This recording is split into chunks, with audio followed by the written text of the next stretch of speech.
wahhabisme est une doctrine qui a été fondée dans la péninsule arabique au XVIIIe siècle par Mohammed ibn Abd al-Wahhab. Il représente un courant traditionnel qui se distingue par une lecture littérale de l'islam et par son aspect rigoriste et puritain.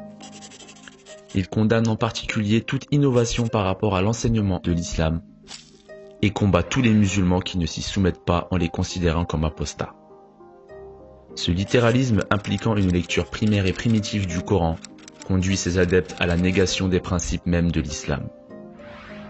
En effet, Abd al-Wahhab seul n'aurait jamais pu élever sa doctrine au-delà d'une secte éphémère, sans l'aide de la tribu des Saouds, avec qui il fit une alliance pour conquérir l'Arabie, devenue à présent la propriété personnelle des Saouds et le berceau même du wahhabisme.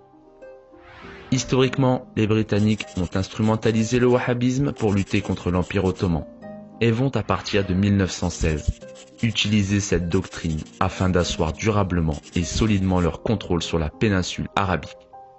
Le wahhabisme n'aurait pas non plus connu son essor actuel sans l'aide des États-Unis, qui, en 1945, ont passé un pacte maléfique avec les Saouds. Le pétrole contre une protection armée.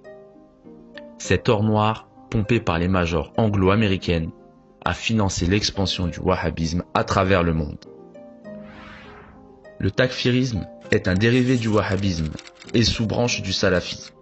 Le takfirisme est un mouvement sectaire fondé en 1971 par Mustafa Choukri. Les takfiristes considèrent chrétiens, juifs, polythéistes, mais aussi chiites ou musulmans appartenant à un autre courant de l'islam comme mécréants et donc susceptibles d'être mis à mort. Les wahhabites ont trouvé avec les takfiristes l'alliance idéale et le moyen approprié pour combattre tous les musulmans qui n'entrent pas dans leur giron. Ces deux idéologies similaires, violentes, se rejoignent pour faire union contre tout État musulman qui n'entre pas dans leur doxa. Les riches familles royales saoudiennes étant wahhabites et alliées aux intérêts américains et sionistes, il est logique qu'elles s'accaparent ces mouvements pour en faire un instrument politique et un moyen militaire. Comme nous pouvons le constater partout, ce sont les musulmans qui sont les premières cibles et les premières victimes du wahhabisme. Dans cette perspective, sans doute, faut-il voir dans cette idéologie une tentative sans équivoque de subversion de l'islam, afin de détruire la religion musulmane de l'intérieur.